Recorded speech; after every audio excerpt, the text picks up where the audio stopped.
Hello my dear students, स्वागत है आपका अपने चैनल अकाउंटिंग गुरुजी में। आज मैं बिजनेस स्टडीज़ कह लीजिए या फिर आप बिजनेस ऑर्गेनाइजेशन कह लीजिए दिल्ली यूनिवर्सिटी में या कि अदर स्टेट में, तो उसके लिए एक पर्टिकुलर वीडियो लेकर आया हूँ। चैप्टर का नाम है ह्यूमन रिसोर्स मैनेजमेंट यानी कि एचआर मैनेजमेट। ये अकाउंटिंग का भी चैप्टर हो सकता है, तो उसकी थ्योरी समझ लीजिए, काफ़ी अच्छा चैप्टर है। सबसे पहले हम बात करते हैं ह्यूमन रिसोर्स होता क्या है। ह्यूमन रिसोर्स जिसे हम कहते हैं मानव संसाधन प्रबंध।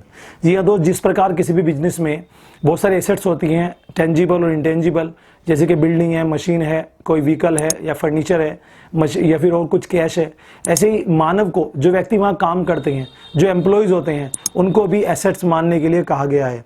और अलग अलग धारणा है इसमें लोगों की। तो इसमें कहा गया है कि कुल मिलाकर एक राइटर रहे हैं डेल योडर, उन्होंने कहा है कि मानव संसाधन प्रबंध का वह चरण है जो मानव शक्ति यानी कि मानव संसाधन के प्रभावी नियंत्रण और उपयोग से संबंधित होता है। यानी कि जो मानव काम करते हैं, जो लोग वहाँ काम कर रहे हैं, उनको समझना कि these are the properties of the company. अगर हम उनको समझ लेंगे तो हमारा जो कहीं ना कहीं हमारी कंपनी की जो ग्रोथ रेट है वो कहीं ना कहीं बहुत ज़्यादा बढ़ जाएगी। साथ में एक राइटर और रहे हैं, उन्होंने भी कहा है कि कर्मचारी अथवा मानव संसाधन प्रबंध का अर्थ मानवीय संसाधनों की प्राप्ति तथा उनके विकास और यानी कि उनका एकीकरण करना, उन्हें इकट्ठा करना, उन्हें संगठित करना और उन्हें नियंत्रित करना, ताकि जो हमारे लक्ष्य हैं, जो हमारे मोटिव्स हैं, उन्हें हम अचीव कर सकें। बात करें इसकी विशेषताओं की, तो मानव संसाधन यानी कि ह्यूमन रिसोर्स की जो कैरेक्टरिस्टिक्स हैं वो क्या क्या है। नंबर 1, विस्तृत यानी कि लॉन्ग। मानव संसाधन प्रबंध में सभी प्रकार के व्यक्तियों को शामिल किया जाता है, वो चाहे एक निम्न स्तर के व्यापार आपके एम्प्लॉय हों या फिर हाई लेवल के आपके एम्प्लॉय हों। दूसरे नंबर पे निरंतर। जो मानव संसाधन है, ह्यूमन रिसोर्स है, वो रेगुलर चढ़ने वाला काम है। आपका कोई भी एम्प्लॉय आपके साथ रेगुलर रहेगा तभी आपकी ग्रोथ रेट बढ़ेगी। साथ में कार्यात्मक यानी कि रिकॉर्ड रखने के लिए आपको कार्य विधियों की बजाय कार्य करने पर जोर देना होगा, यानी कि जो एम्प्लॉयज़ हैं वो आपके काम करें, यही आपको देखना होगा। उसके साथ ही सार्वभौमिकता। अगर मैं बात करूं कि जो आपका ह्यूमन रिसोर्स है, जो आपके एम्प्लॉयज़ हैं, वो आपके हर जगह काम आने वाले हैं, डिसीजन मेकिंग में या फिर कोई सुझाव देने में या फिर कोई सलाह के लिए या फिर कोई निम्न या बड़े स्तर की कोई जिम्मेदारी उन्हें देनी हो तो वहाँ भी काम है। उसके बाद है आपका लास्ट है चुनौतीपूर्ण, यानी कि प्रत्येक व्यक्ति की आदतें, विचार और मान्यताएं या भावनाएं आदि अलग अलग होती हैं, तो इनका प्रबंध एक चुनौतीपूर्ण होता है। अब आप बहुत सारे लोगों को अपने साथ जोड़कर चला रहे हैं, तो सबकी अपनी अपनी थिंकिंग होगी और उन्हें जोड़कर चलना वो एक कहीं ना कहीं चुनौती है, इससे ज़्यादा कुछ नहीं है। इसके उद्देश्य क्या होते हैं, ह्यूमन रिसोर्स के मोटिव्स क्या होते हैं। सही काम करने के लिए कर्मचारियों का चयन करना, मानव संसाधन को प्रशिक्षित और विकास करने के लिए ट्रेनिंग करना और उन्हें प्रमोट करना, साथ में उनको डिमोटिवेट करना। यानी कि इसमें क्या क्या आता है, ह्यूमन रिसोर्स में आता है किसी भी व्यक्ति को, एम्प्लॉय को रखना, उसका इंटरव्यू लेना, उसकी ट्रेनिंग कराना, उसे जॉब प्लेसमेंट देना, उसे उसका काम सौंपना, उसे आगे मोटिवेट करना और उसे क्या कहते हैं टर्मिनेशन भी यही इसके अंतर्गत आता है, और उसे प्रमोशन करना, डिमोशन करना, ये सारे काम आते हैं आपके कहीं ना कहीं ह्यूमन रिसोर्स में।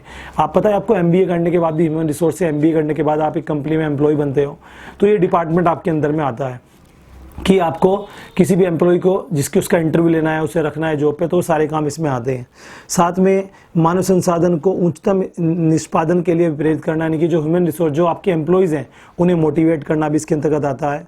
अब बात करेंगे इसके इंपॉर्टेंस की, तो नंबर 1, लागत में मितव्ययिता। जो हमारी कॉस्ट है, अगर हम अपने एम्प्लॉयज़ को अच्छे से जोड़कर चलेंगे, उन्हें अच्छे से मैनेज करके चलेंगे, उनका भी अकाउंटिंग मैनेज करेंगे, तो वो हमारी कॉस्ट ऑफ प्रोडक्शन को लो रख सकते हैं, उसमें फ्लैक्चुएशन ला सकते हैं। पदोन्नति, अवनति। हम किसी भी एम्प्लॉय का अगर डाटा अपने पास रखेंगे तो हम उसका प्रमोशन अच्छे से कर सकते हैं, उसका डिमोशन भी कर सकते हैं, यानी कि अच्छे से उसे हम जज कर सकते हैं। अच्छे औद्योगिक संबंध। अगर आप एम्प्लॉय को अच्छे जोड़ के चलते हैं तो आपके जो इंडस्ट्रियल रिलेशंस होते हैं वो बहुत अच्छे बन जाते हैं, काम करने में आपको सहूलत होती है। और ट्रेनिंग, हम किसको किस चीज़ की ट्रेनिंग की ज़रूरत है, अगर हम उनकी अकाउंटिंग रखते हैं, एम्प्लॉयज़ का सारा डाटा रखते हैं, तो कहीं ना कहीं उनको अच्छी ट्रेनिंग हम दे सकते हैं।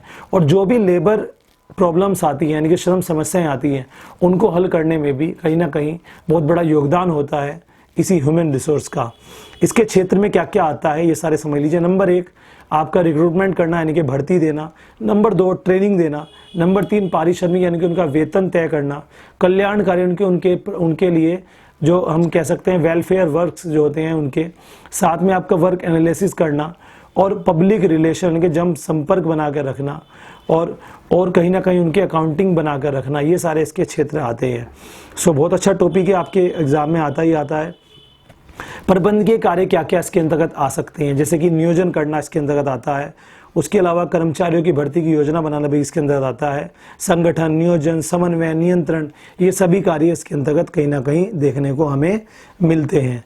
जी हाँ दोस्त, अगर मैं बात करूं कि मानव संसाधन के अगर को प्रभावित करने वाले मानवीय संबंधों को प्रभावित करने वाले तत्व, लास्ट टॉपिक है। इसमें एक तो व्यक्तियों का हाव भाव, उनकी आदत, ये इफेक्ट डाल सकता है। समूह भी इफेक्ट डाल सकता है। साथ में आपका कार्य, उनके काम करने का तरीका, किसी का स्लो होता है, किसी का फास्ट होता है, तो ये भी इफेक्ट डाल सकता है। नेता, कुछ व्यक्तियों की विचारधारा, भावनाएं नेता जैसी होती हैं, यानी कि लोगों को साथ जोड़ के चलना, अपने आप को ऊंचा दिखाना, और कुछ की होती है एज ए लेबर की तरह। तो दो तरह के लोग आपको वहाँ पर मिलेंगे।